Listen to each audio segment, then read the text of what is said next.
Hey all brothers and sisters, my name is Captain Meatshield and we are finally at the end of 2020.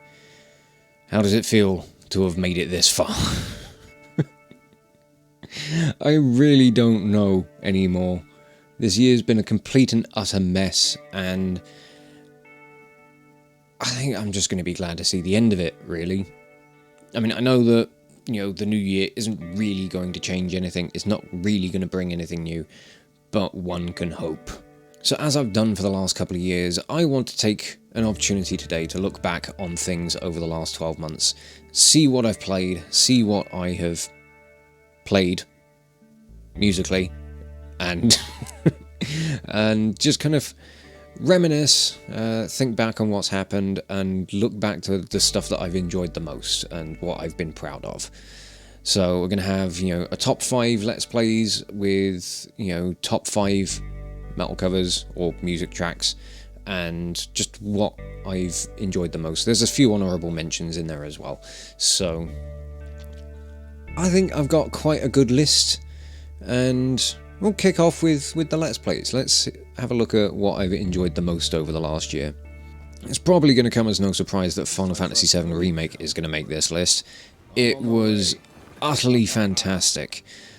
I really wasn't entirely sure on what I was expecting going into this. I had a little bit of a taster from the demo, and then the full game showed up, and I have utterly adored it. It's stuck fairly true to the original, obviously with, new gameplay elements and a massively expanded world. The sheer amount of stuff they just put into it, along with updating absolutely everything, was just phenomenal. They really didn't need to do as much as they did with this, but they went above and beyond, and it was just fantastic from start to finish. It was quite strange not having, the kind of old school ATB system, the old battle system, but with it being kind of, a remake, for a new generation and a modern age, it certainly felt a lot more kind of action-packed. It felt like the game flowed a lot better without, kind of like random encounters kind of breaking things up. So I feel like that really worked quite well. The new combat system was really good as well, being able to kind of switch between characters so that you could build up their ATB bars so you could pull off abilities and stuff. It took some getting used to, but I think it worked really fluidly, and it allowed for some really unique and interesting kind of combat situations where, you could just build up to special attack after special attack, and it really lent itself well to this new version of the game. Obviously, there was loads of wonderful character development from people that we didn't really get to spend much time with in the original.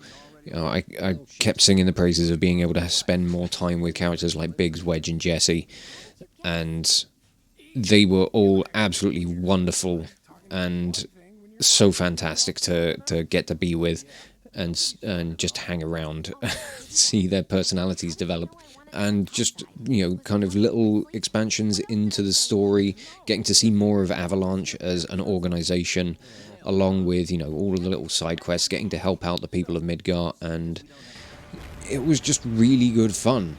I can't put it into any better words than that. It was good fun, and that's what I wanted from it, and that's exactly what I got.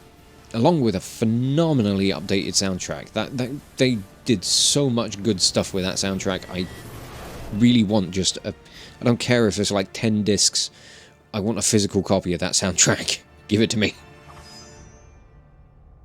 So my horror edition on this list is obviously going to be Resident Evil 2. It was utterly fantastic, and I'm really glad that I've finally been able to sit down and play through Resident Evil 2 to some extent, even though I still haven't played the original. So I don't have, that experience with the original to compare it to. But from other horror games that I've played, along with other Resident Evils that I've played, this has been a phenomenal game. The controls were really good and tight. The atmosphere and tension was always on point. The monsters and absolutely all the visceral stuff just looked gruesome, and it just felt fantastic. It was a wonderful experience to go through. Really gave me some good scares and kept me on the edge of my seat for most of it, really. Also getting to do second playthrough with Claire was really good fun. You know, I've been playing through it in my spare time, going on achievement runs as well, and that's just been really good fun. It's one of those games that's got that replayability, you know. I think, you know, having the A and B stories for both characters gives you something to work for, as well as having, you know, things like achievements and other modes and all that sort of stuff to go for as well. So there's a lot of replay value in there. It's visually stunning. You know, the story is really good and just phenomenal to sit through. You know, I want to go through the original Resident Evil 2 at some point just so I can have something to compare it to. But for now, it has been a fantastic experience, and I'm really glad I sat down with it. Resident Evil 3 is going to have to come soon. I may already have it, just waiting for a slot. Do you mind knocking before you come into the office? Frostpunk is one of those games that I just haven't been able to put down for most of this year. The amount of time I've been spending off-camera playing it is utterly ridiculous. But it's just one of those games that just grips you. I really enjoy the aesthetic, the kind of style, you know, the whole style of the game. And I'm a sucker for city building and management games, I suppose. I'm not always very good at them. You know, as much as I've been playing Frostpunk, I still kind of suck at it in certain situations. But it's really been one of the games that stood out for me from my series this year. I mean, I'd played This War of Mine, which was from 11-bit Studios, you know, years and years ago now, and that was a fantastic kind of spin on, you know, a post-apocalyptic survival game with some simulation and management stuff, and this did feel like a really good logical next step for them, just going full force into, you know, city building and surviving on, you know, a much larger scale of, you know, it's not just one person or a few people you've got to look after. You've got to worry about an entire, you know, community, and managing everything like, you know, food resources and health, along with, you know, all of the kind of demands of the population. It's a very intricate, very involved and kind of engaging experience. Plus the game's had lots of updates with new scenarios to play through, which put their own unique spins on the gameplay. So it's been a really good addition to my game library, and I think I'm still going to be playing it for God knows how long going into the future. I've still got plenty of achievements that I want to get, so I really need to be working on those. And, you know, a couple of months ago, they announced that a board game was getting made for that, so that was immediately backed on Kickstarter.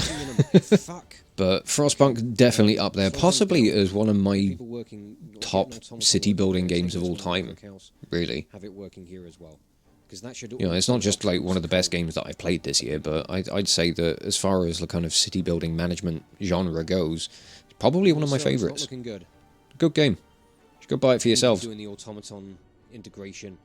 Now, is anybody really expecting Doom Eternal to not make this list? Come on.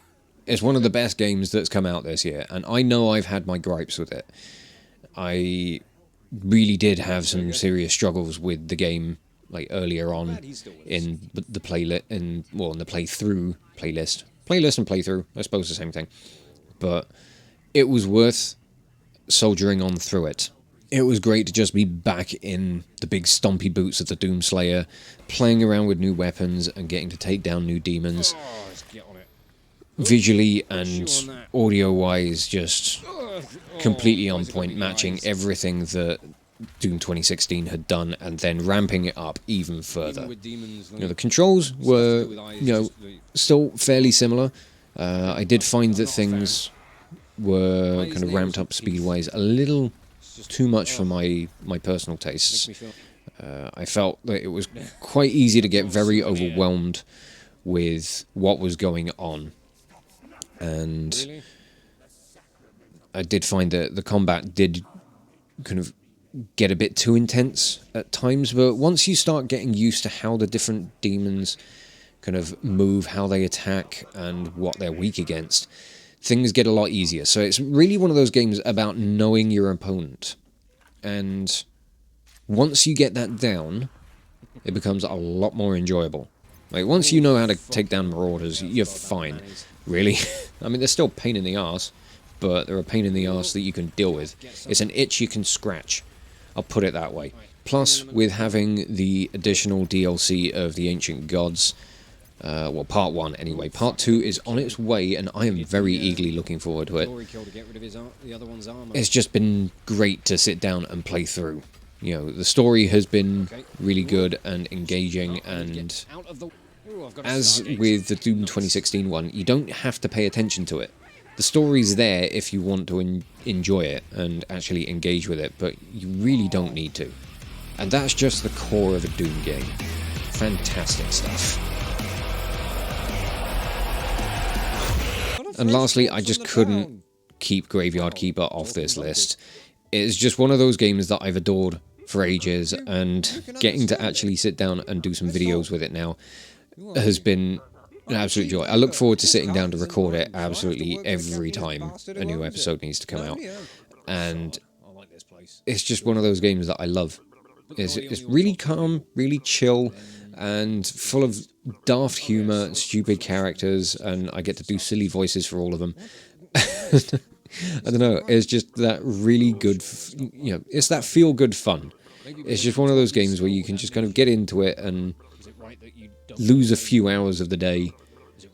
Probably more than a few, really, but it's just loads of fun, and I can't recommend you guys go and pick it up for yourselves enough. So even though it's something that's still fairly new on the channel, it just had to make this list. I couldn't leave it off.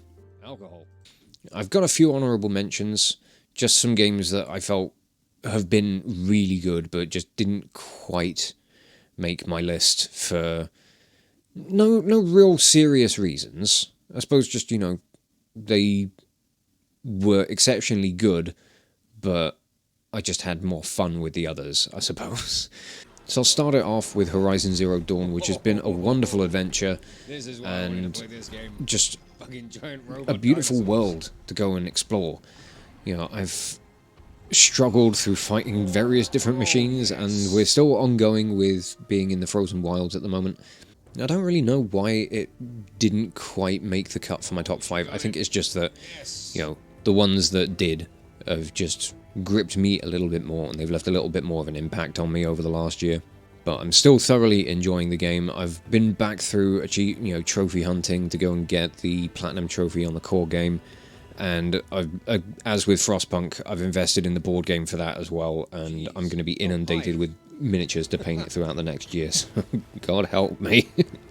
I've got to give a mention out to Jedi Fallen Order as well. It's still relatively new on the channel, but it is just something that I'm really enjoying. It's a fantastic world. It just feels like Star Wars, but I haven't played through enough of it to give a full kind of opinion on everything. I know I am struggling with the combat and some of the exploration a little bit. That's mostly down to my own abilities, but overall it's still just utterly fantastic, and I really just want to play more of it. And my last mention is going out to The Last of Us, which again was very close to making it onto the top 5. I think there's a couple of reasons why it didn't. One being that some of the, kind of aiming and combat controls I found frustrating. Stuff like the weapon sway and all that kind of stuff. Like my aiming was just awful. Fucking back off. Most of that's probably on me, and my not being able to aim for shit with a controller. So I don't know. Maybe it's more me than them. I don't know. I suppose the other reason why it didn't quite make the list is the game's been out for a long time, and that's been a long time for things like spoilers to kind of creep out, and for me to have certain story elements ruined, I suppose. So I already went into the game having played a little bit of it, and then on top of that knowing certain things that were going to happen. So I think a good chunk of the emotional impact for the story had kind of been dampened, I suppose. And if that hadn't been the case, if I'd played through it at the time, it probably would have left a bit more of an impact on me if I had been able to go in completely blind. But that being said, it has been a fantastic experience getting to see Ellie and Joel grow together as people and through their adventure. Adventure is more of an ordeal, but yeah, getting to see everything that happened between the two of them. It really was emotional. I just think that it was lacking a little bit of an impact for me on a personal level. That's not me trying to take anything away from anybody else who's had fantastic things to say and fantastic experiences from the same game. But otherwise, brilliant. Can't wait to play the sequel. And now we're going to dive into all the music stuff. What covers, what music pieces am I proud of from this year? I think I've got a good list. I've got a few things that I've been quite proud of. I think the piece I'm most proud of from this year has got to be At Doom's Crossing. It started out as a dumb idea and morphed into just something fantastic. It was intended to be a gift for a couple of friends, and unfortunately the event that they had planned for that had to be cancelled, but it was still great to put this track out there, especially for them, and it was just really good fun. Jumping on the bandwagon of all the Doom Animal Crossing stuff was loads of fun, and I honestly didn't think that this track was going to work as well as it did. I think it might be some of my best work.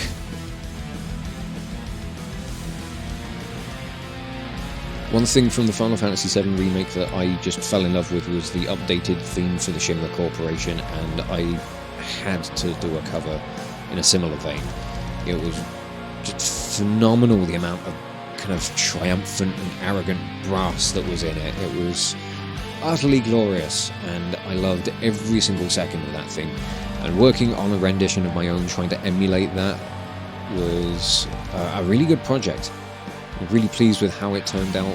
The harmonies that were in there and some of the lead guitar work was just a joy to work with. Really good fun.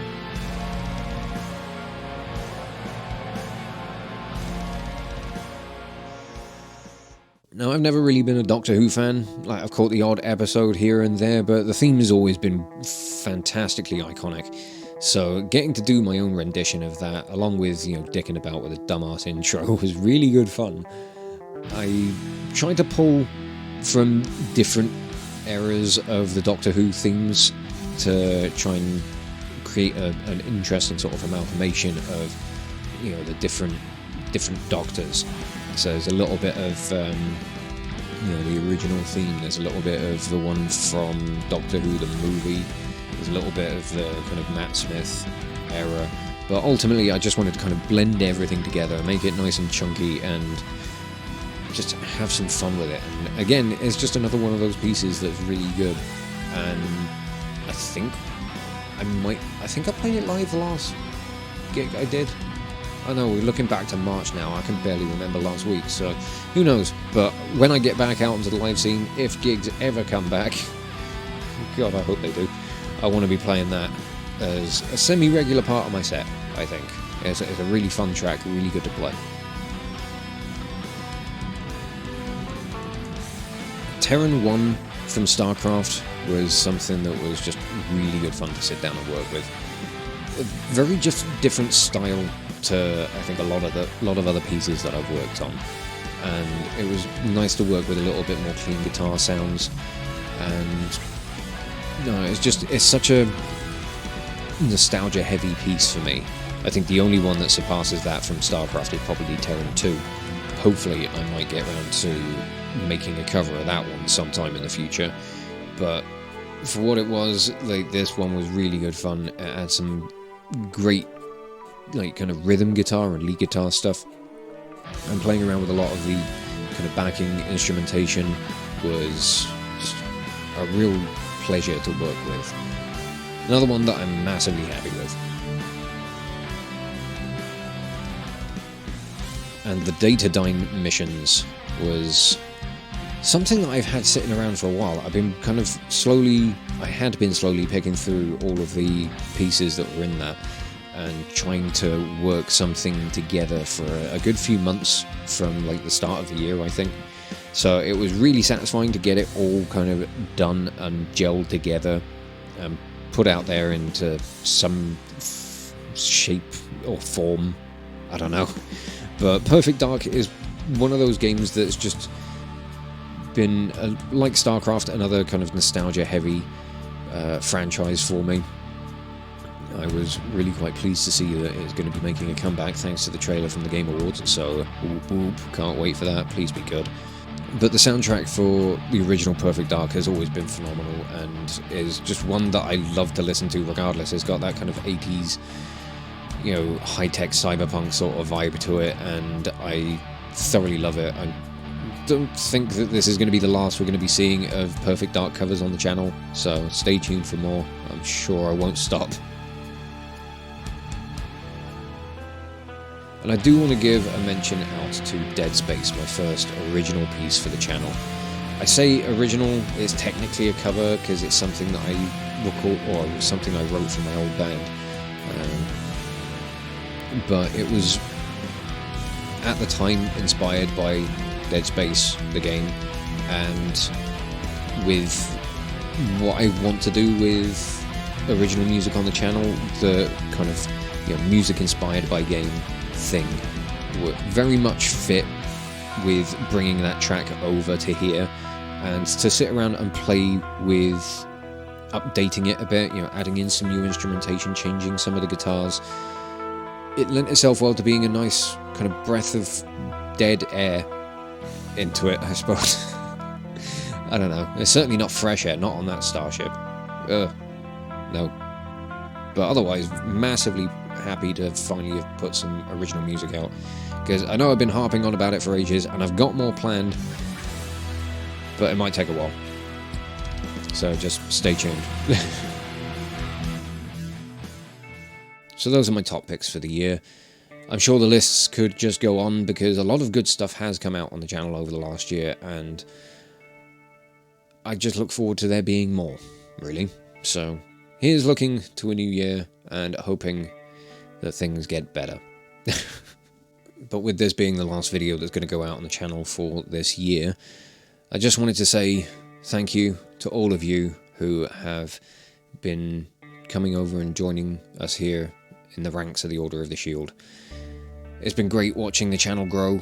It's always nice to see the channel grow and see it doing well and continuing to do well and improve, really. It's a very humbling experience, especially reading some of the comments that I get from you guys or getting messages through on Facebook, and, you know, people chatting absolute shit on Discord. It's great fun. So you guys have been one of the better parts of this year, I will say. So thank you for just making it a little bit better, and I look forward to seeing where things are going to go in 2021.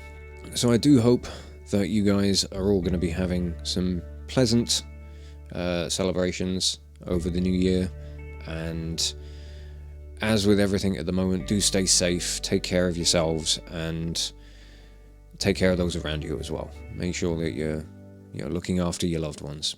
And as I said in my little Christmas vlog, I'm going to be carrying on videos for the rest of this week. I've got a few to record later today, so I'll be getting busy with that. And then from next Monday, the channel will be going a little bit silent. I've still got some more of the Halo videos to work on, so there will be some dumb content coming out for you, so don't worry about that. You ain't going to be going completely cold turkey. Just be very sporadic, I'll tell you that much. But I'm looking forward to having some time off to just kind of rest up and recharge, and I will be back before you know it. So once again, thank you for making this year as bearable as it could be. And I'll catch you all very, very soon. Thanks for the continued support, everyone. This is Captain Meatshield, signing off.